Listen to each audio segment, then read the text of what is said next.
이런 질문이 나왔으니까 그냥 한번 하는 방법을 보여드릴게요.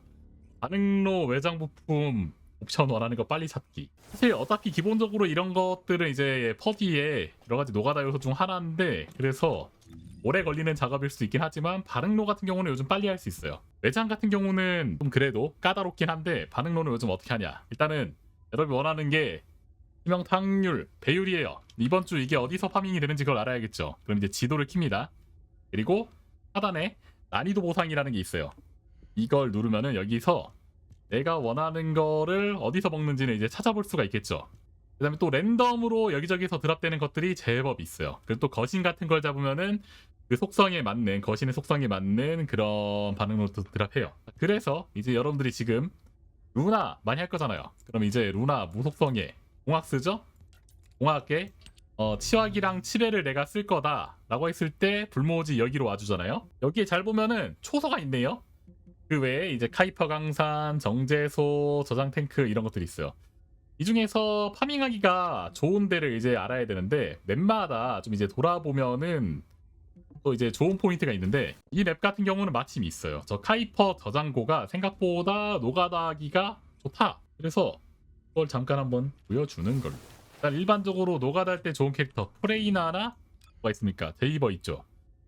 여러분들이 많이 키워놨을 프레이나를 저도 딸깍해서 뭐를 여기서 하나 또 하냐냐? 지속시간을 좀 껴주면 좋습니다. 지속시간. 전면 빌드에 지속시간 잘 껴져 있는 거 이거 해서, 맵 같은 경우는 바로 오른쪽에 나가자마자 이런 데가 있어요. 여기가 첫 번째 작전 수행 구역 이동하고 이 가면은 배 잠복 몇 마리 잡고 이거 누르면은 하이퍼 원석수 캐는 걸 내가 안 캐잖아요. 그러면 이 근처에 몹들이 계속해서 나와요. 시간 지나면은. 가만히 있으면 돼요. 강아지가 이제 템을 다 먹어줄 거니까 그냥 가만히 있으면은 전염이랑 이거 해가지고 다 죽어요. 그리고 여기서 이제 반응로가 생각보다 잘 나옵니다. 근데 반응로를 우리가 이제 먹을 때 보통 이렇게 저처럼 하시는 분들이 있을 거예요. 노란 거를 다 모으려고 하는 분들이 있을 거예요. 근데 우리가 지금 이제 필요한 거는 이런 거잖아요. 그럴 때 그냥 파랑으로 내려요. 적용. 그래서 떨어지는 거 강아지가 잘 먹어주면서 잘 보이죠? 짜릿한 혼합물 반응로. 생각보다 이렇게 하면은 반응로 먹는 거는 여기서 초소를 이용하기 전에 이렇게 특정 맵에 파밍하기가 좋은 그런 일의 퀘스트도 있어요. 그런 거가 있으면 그걸 이용하는 것도 나쁘지 않아요. 그 다음에는 초소 이용하는 걸 보여줄게요. 이거는 이제 임무 중단하고, 이건 좀 약간 뭐라 해야 되냐? 글리치 같은 느낌이긴 한데 옛날부터 많이 이용하는 거예요. 옛날에는 이렇게 파밍할 수도 없었는데 요즘은 이제 파밍하기가 좀 편해진 부분이 있다. 얘는 우리가 업그레이드 하면 되니까 이렇게 해서 잡아요. 그 다음에 임무 중단해요. 그 다음에 임무 중단한 상태로 나갔다가 또 들어가면은 또 나오죠? 몇 마리 죽는 걸 확인해요. 보스가 나오기 전에 임무 중단. 자, 뒤로 가서 다시. 이게 링 메뉴라는 걸 이용하는 건데, 링 메뉴라는 게 여러분들이 이제 기본 설정으로 L인가 있을 거예요. 그래서 이거를 마우스 저 같은 경우는 왼쪽에 이렇게 키 매핑을 해놨어요. 그래서 링 메뉴 기본 L인데 마우스 왼쪽에 이렇게 키 매핑을 해가지고 몹들이 죽으면은 몇 마리 죽고 반응로 떨어지는 거 확인하면은 바로 이렇게 임무 중단하고 들어갔다가 나오는 이런 식으로 해가지고 계속해서 반복해 주시면 됩니다. 빠르게 볼게요. 들어갔다가 나갔다가 정신력 수집까지 껴주는 게 중요해요. 오른쪽 아래 계속 쌓이는 거 보이죠? 들어갔다가 나갔다가 희소, 들어갔다가 나갔다가 희소, 들어갔다가 나갔다가. 보면은 이 와중에 몹들이 계속 죽었다가 또 젠되고 뭐 이러는 것들이 보여요. 초소마다 큰 초소가 있고, 지금은 좀 큰 초소라 힘든데 작은 초소는 이거보다 더 쉽게 돼요. 이런 식으로 해가지고 계속 노가다를 하면은 반응로 파밍은 전반적으로 편하게 할 수 있다. 제가 잠깐 이제 이렇게 왔다 갔다 했는데 그 정도가 나왔는지를 좀 한번 이건 좋을 것 같긴 한데 조금만 더 하고 보여줄게요. 계속 떨어지는 거 보이죠? 들어갔다가 나갔다가 링 메뉴 취소. 이렇게 하면은 계속해서 이 노가다를 할 수 있다.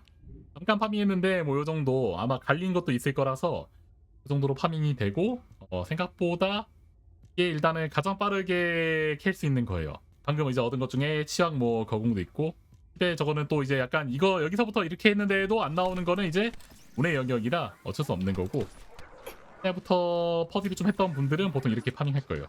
여러 가지 파밍 방법이 있고, 이거 말고 시그마 섹터라던가 이런데 저런데서 반응로가 생각보다 잘 나와요. 그래서 옵션 마킹만 잘 해두면은 생각보다 그런 데서도 얻을 수 있고, 파랑파랑으로 파밍을 해도 되는 게 어차피 이제는 반응로 다 업그레이드 할 수 있잖아요. 이걸 모르는 사람이 가다가 있긴 해. 간혹 가다가 있는데 우리 이제 다 업그레이드 할 수 있으니까 재화 소모가 좀 있다 하더라도 시간을 산다라는 느낌으로 재화 여기다 박아가지고 그냥 파랑파랑에서부터 업그레이드 하셔도 돼요.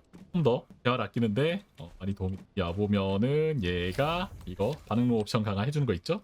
만약에 파랑 노랑이어도 다 이렇게 해서 쭉쭉쭉 올리면은 더 만들어낼 수 있다. 1년 전부터 했던 퍼붕이들은 이거 다들 알고 있었을 거고 요즘 시작한 퍼붕이들은 전혀 모를 거예요. 아무튼 이게 반응로 파밍이고 외장 부품은 이거보다는 상대적으로 어려운데 그냥 얘들은 어쩔 수 없어요. 노가다 해야 돼요. 다만 마찬가지로 이 단계를 낮추는 거죠. 단계를 낮추고 필수 옵션만 딱딱딱 잘 먹는 거죠. 외장 부품 여러분 종결 정도의 그게 나오지 않는 동안은 또 그냥 이걸 맞추면서 무한 노가다 하는 수밖에 없어요. 그리고 이런 데 있어서 이렇게 뭐 장비 드랍 확률 증가 개수 이런 거 껴주시면 조금 더 잘 나오긴 해요. 근데 어차피 이걸 껴서 옵 잡는 속도가 느려진다면 그만큼 손해기 때문에 그냥 개센 외장 부품 끼는 걸 전 추천드립니다. 괜히 이거 끼잖아요? 그러면 정신력 마르고 뭐 마르고 해가지고 사용 속도가 느려지기 때문에 가능하면은 그냥 최대한으로 껴주시고 여긴 옵션 마킹을 잘 하는 수밖에 없다. 그리고 노가다 빠르게 도는 캐릭터 정도? 지금 여러분들이 외장 부품 파밍 할 때 이런 데 많이 갈 거 아니야, 그지? 이런 거는 저도 그냥 오래 걸렸어요. 우리가 이제 월크레이션을 꾸준히 잡으니까 얘네들을 어떻게든 모을 수 있을 건데 시그마 섹터는 모든 캐릭터들 여러분들이 아르케줄 다 하고 뭐 이렇게 꾸준히 하다 보면은 다 먹을 수 있을 겁니다. 다만 아까 말했던 것처럼 단계를 좀 낮춰서 파밍을 하면은 좋다. 얘들도 여러분들이 종결을 먹기 전까지는 인벤토리가 좀 복잡하겠지만 잘 하시는 게 선이다. 외장은 저는 모든 거를 일단 종류별로 다 모아두긴 했는데 결국엔 안 쓰는 건 안 써요. 다만 최근에 우리 디렉터가 그런 말을 했어요. 외장 부품 옛날에 버려지는 거 좀 정상화 해주겠다 이런 부분이 좀 있어가지고 그래서 이제 거기서 좀 기대를 걸어볼만 하지 않을까 싶어요. 안 쓰이는 거 너무 안 쓰이는 거 사실 그냥 너무 안 쓰이는 거 그냥 버릴 수 있게 그냥 계속 그냥 가만 내버려두면 좋을 텐데 새거나 잘 뽑아주면 좋을 텐데 기존에 걸 패치해준다고 해가지고 오히려 별로인 오히려 이걸 못 버려가지고 아쉬워요. 그냥 더 이런 초시성 같은 거 쓰레기 같은 거 버려버릴 수 있게 해주면 좋을 텐데